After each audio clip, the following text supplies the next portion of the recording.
Δεν έχουμε άλλες ερωτήσεις, όχι? Κύριε Κολοβούλου, θέλω δύο λόγια μόνο. Με συγχωρείτε. Παίρνω το λόγο σαν Δημοτικός Σύμβουλος, Πρόεδρος του Δημοτικού Συμβουλίου, μέλος του Διοικητικού Συμβουλίου της Τουριστικής και του Διαχειριστικού. Θέλω να σας μεταφέρω ότι υπήρξα πρόεδρος της Επιτροπής Οριστικής, Προσωπικής και Οριστικής Παραλαβής ετούτου του κτηρίου. Υπήρχαν πάρα πολλές παρατηρήσεις από την Επιτροπή Τεχνικών που είχε δημιουργηθεί προκειμένου να εξετάσουμε το κτίριο και να το παραλάβουμε. Υπήρξαν πάρα πολλές παρατηρήσεις. Με πολλά ζόρια, ο εργολάβος κάθε τόσο αποκαθιστούσε αυτές τις παρατηρήσεις, αυτές τις κακοτεχνίες. Εν πάση περιπτώσει, στο τέλος και σε συμφωνία με τον κύριο Δήμαρχο και πρόεδρο της Τουριστικής, αναγκαστήκαμε, και εγώ προσωπικά αναγκαστήκαμε. Υπογράψαμε, εν πάση περιπτώσει, την προσωρινή και οριστική παραλαβή του κτηρίου. Ζητώντας μία μικρή παραχώρηση 100.000 ευρώ, προκειμένου να αντικαταστήσουμε και αποκαταστήσουμε κάποια σημεία τα οποία έπασχαν και τα οποία θα μπορούσαμε να τα κάνουμε μόνοι μας, αντί να τα κάνει και να περιμένουμε τον εργολάβο να τα κάνει. Η υπογραφή αυτή σήμαινε ότι εκ μέρους του εργολάβου, εάν δεν υπογράψετε, θυμάστε κύριε Δήμαρχε, εάν δεν υπογράψετε την παραλαβή, δεν προχωράμε στο διακανονισμό αποπληρωμής οφειλής. Επειδή όμως από τη Δημοτική Αρχή υπήρχε η πρόθεση ευθύς εξ αρχής να γίνει η αποπληρωμή και βεβαίως να βρεθεί τρόπος συνεννόησης και αποπληρωμής,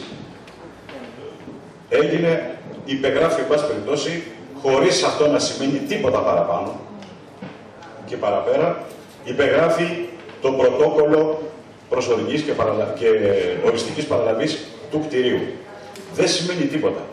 Το κτίριο αυτό, και βεβαίως εγώ είπα και στο Δημοτικό Συμβούλιο ότι θεωρώ ότι κανένας Δημοτικός Σύμβουλος, κανένας τεχνικός που δούλεψε εδώ μέσα, κανένας δήμαρχος, δεν έχει να φοβηθεί τίποτα.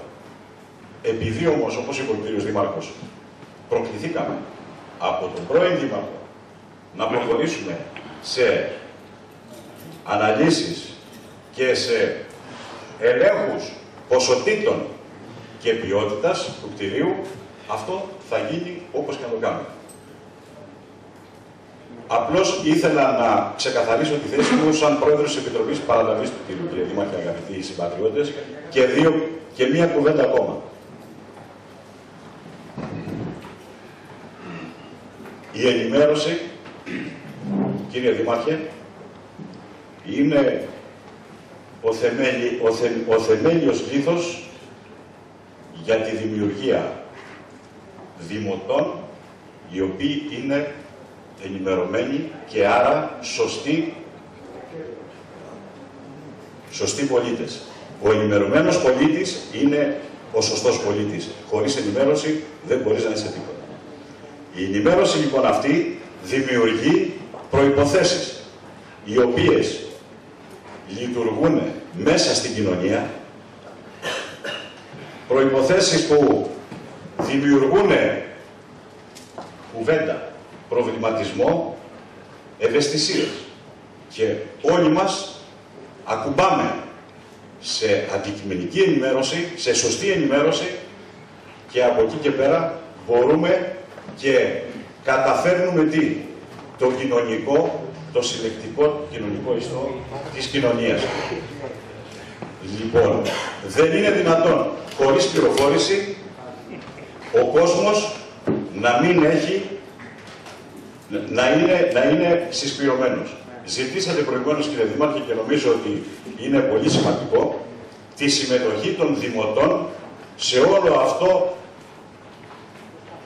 το άσχημο πράγμα που συμβαίνει δυστυχώς στο Δήμο μας, έτσι, και επειδή κάποιοι πίστεψαν, ενδεχομένως για δικό τους λόγο, ότι πεσούσης δριός, σας πληροφορούμε ότι δεν έχει πέσει καμία δρύς. Και μαζεύτηκαν έξω από την πόλη και σε μύφος για να κάνουν τι?